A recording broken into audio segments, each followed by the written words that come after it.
Let's do a little game which is called One Word because I would like to share some things and personalities that I have in mind and you would describe them in one word. Okay. You're ready, right na? All right. Binibining Sindangan. Bring it on. Bring it on, sige. So, let's go on first with some things. Mm-hmm. The most hated subject that you had during your high school. Most hated. Teka. Maybe history? Yeah. I'm not a fan of history. Especially, you don't want to go back to the past na Yeah. nasakitan ka. Charet! Grabe naman siya. Hindi naman. Kapuyan lang koog ka ng understand. Oo. Mm-mm. Okay. Mm-mm. Next one. The most hated food that you ate. Food. Wait. Ano sa ba ang food na ko na? Foodie manggod ko, so wala kay ko'y hate.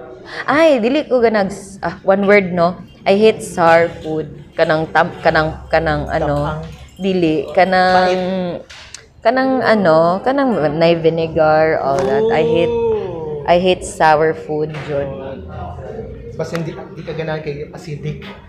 Yeah, for ang lasa pod mismo, di ko ganahag kalamansi, di ko ganahag suka. Yeah, that's one thing. Hindi ka ganahan toyo mansigya. Yeah, dili ko ganahan na. Okay. Next one. The farthest place that you had traveled and you would like to visit again. Of course, Sindangan. Always Sindangan. Layo. Layo talaga. Yeah. The place of my relatives. Yeah. Okay. Next one. The favorite sister candidate that you would like to bond again. Again. If I choose John Martin, sige lang naman good make bonding. Maybe Abigail. Because I want to personally congratulate her for winning Sindangan this year. Yeah, so last year rather. So yeah, maybe her. Yeah. Murag tulo taga Dabaw region ang nahimong title holder sa Binibining Sindangan. Plus we're from the same team, Yes. Rodney's team. So yeah. Okay. Next one is the most embarrassing moment that you had felt. I don't know, maybe one unforgettable embarrassing moment. Katong preschool ko, my preschool graduation. Yeah, I slipped on my graduation day. Yeah, so maybe that wasn't really that embarrassing, but that was the first most embarrassing I've ever felt. Wow. So that's why it's something that I can't forget. Okay. The an organizer that you're closest with. Wait, dagan one. Oh, very big. Pwede, can I mention everyone? Yes, please. Of More course. than one. Of course, I have Sir Arnold Alvarez. Hi, Sir A. You know, Sir A has always been very supportive. Siya jud ang first na nito sa kuha, for the first who believed in me, the first who gave me the opportunity to host. So we have Sir A. And of course, we also have Sir Harold Kibete, of course, who's always been really supportive of me and has always, been my go-to person pag na ako'y events. So, and of course, na po yung mga uban, of course, si Sir Dan. I've also tried working with Sir Dan Salvania before. Yeah, but yeah, those are my topics. Let's go on to some personalities. Although I am not sure if you would know those people that I had in mind na wala sa... One word pala, no? Yeah, Sorry. One word. Okay, one word. Good, okay. Alright, So go. So, likely, here's the first one. The Pag-asa ng Dabaw 1996, December Gay Carrion. Oh, mother. She's my mother. Nice. Nagkita naman mi last year. Really? During Kalayawan. Oh, Yeah, she's such an amazing person. Tangkad kayo. Oo, gapa, walang kupas. And at the same time, she's very smart. You know, when I was in Sindangan, as I've mentioned, I've been researching about Sindangan. But of course, when we do a research po about Sindangan, dili siya in-depth, di ba? Kay, ang makita lang ni mo kato na sa internet. Yeah. Of course, I've always wanted to ask someone na dito sa Sindangan, unsa gyud di ay, unsa gyud ka tinuod di akong ipang research. And she was my resource person, jud si Mami Des, si Mami Gay. So, yeah, and I think isa po na sa mga issues na na-throw kay basig daluto daw, kay close daw kay ko sa organizer. But, I've always, treated Mommy December as the mom, and she's always played a big part of my life. Good, even now. Nice. Next one. Your fellow host, Susan Escasinas. I'm not familiar. So, Susan Peralta. Si Sin Sansu. ay! Since, oh my gosh, energy. One word, grabe. Yeah. I mean, you were there, di ba? Correct. That was a brand new experience for me. Katong last, Yes, the Pasko December. Fiesta. Yes. Grabe ang energy niya. Hindi Yes. ko kinaya. Yeah. But at least, I've learned a lot from her. Yeah. I love her. Yeah, I really know her because ABS-Ds pa siya. Yes. Yeah. Grabe I really know energy. her. Yeah, I really love her. Grabe ang iyahang vibe. So that's her real name, Susan Escasinas. Escasinas pala. Oh, Sinsanso lang, wag na siya sa kuaba. Yeah. Okay, next one is Elton Ladd. Ooh, Elton Ladd. Idol. Certainly my idol. My mentor. Very, such an amazing host and so humble as well. Elton is one of the most amazing hosts that we have here in Mindanao. But he keeps himself so grounded na kahit na ang rami niya ng achievements as a host, he always ensures that he can share what he knows to people. So yeah, full hands down. Idol dyan ako na si Elton. Yes. Your predecessor, Mutya ng Dabaw 2016, Eliza Molly Teodoro. Ooh, grabe. She is so faithful gid siya. Grabe ang yung faith ni Ate Molly. She's always been the type to bring people to God. And I know right now she's happy where she is with her family, centered in God. So I'm so happy and I'm so proud of the person she's become right now. Next, Jasper Magoncia from Kabantian. Kisa man na. Broadcaster sa XFM, Dabaw. Oh, I'm sure nag-meet me pero I'm bad with names. Oo. Pero if you would describe him in one word. Siguro he's a broadcaster, so maybe he is what can I say, brave, pag mga journalist yun, grabe ang strength, ang bravery. It takes a whole lot of strength and courage to bring out news dito nga out there na which might not be pleasant to the ears of everyone. So I think that's one thing for a broadcaster, bravery. Yeah. So unta mag-meet na ta, sir. Yeah. Tanaw yun siya. Kaya kaubanan na mo na sa buhat sa media. Next, Barangay Captain of Kabantian, Nilo Cabiles. Oh, Cap is a good mentor. Tong youth pa ko dito pat ko nag-start sa Kabantian, that's where I built my confidence. And he has always had a thing for youth leaders. Gusto gina niya ihon ang mga youth leaders sa barangay kay he always sees the youth as kanang at the same time he always sees potential in the youth. So I'm very happy to be under his leadership. Next is Councilor Cheche Hustol. Si Councilor. Also, pod siya. She is a very good politician, jud ako maingon. Kay at the same time pod si Councilor Dela pod siya madaulan. Yeah. No, and I've had first-hand experience working for her, so I think that she is where she is right now because she deserves it, and she's a very good politician as well and a very good person at best. Next is the former Mutya ng Dabaw 2009, Attorney Resi Rizada Nolasco. Diyos ko, the GOAT. Siya talaga. Greatest of all time, Attorney Resi. Even before I started law school, I've always looked up to her.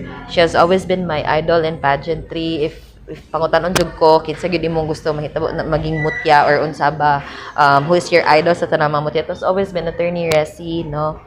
Because I think aside from her intelligence, aside from her memory na grabe, aside from being such a good mentor, I think it's also her humility, no? She has achieved so many things as a host, as a beauty queen, even as a lawyer right now. Congratulations di ay no sa sa bagong ruling sa Supreme Court sa MR. Congratulations to the entire Torion law firm. But even with all of those things, she's always remained humble. And she's also my professor right now. So, Yes. kailangan mag-aral ng mabuti, sis. Charot. Got it. Since you've mentioned the person, I would like you to describe Attorney Israelito Bobet Torion, Oh. the Dean of JMCFI College of Law. Yeah, so goat naman si AD. So, siya siguro ang, well, one of the luminaries and one of the best legal minds I've ever seen, Jod. You know, as a first year student sa law school, I've always looked up to how he presents his arguments, no. Idol kin ako si Dean, and also his strength, you know, to push for the clients, to push for ang kuan siyang clients, ang well-being siyang clients. That's one thing that law students and even lawyers alike should also emulate, Jud. I don't know if I could describe the person with the 19-letter name kay basin ma-persona non grata ko diri sa ilang lugar.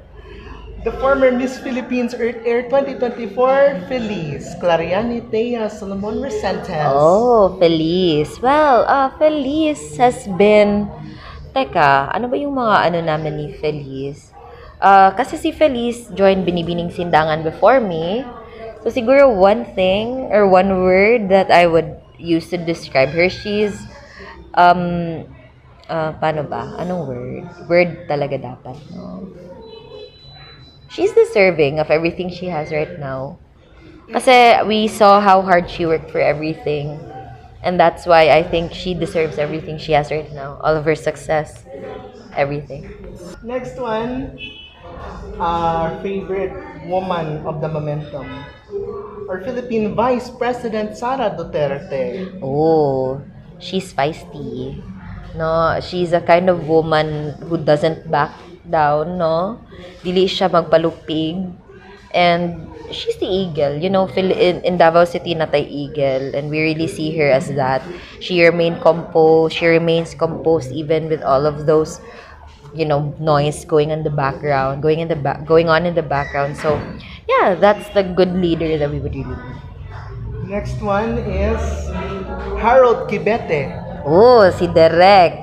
Si Derek is karon kay medyo ano man si Derek, gwapa kay na siya sa iyang Facebook karon si Derek. But si Derek siguro he's such an amazing director yun. Kasi he allows you to shine on your own.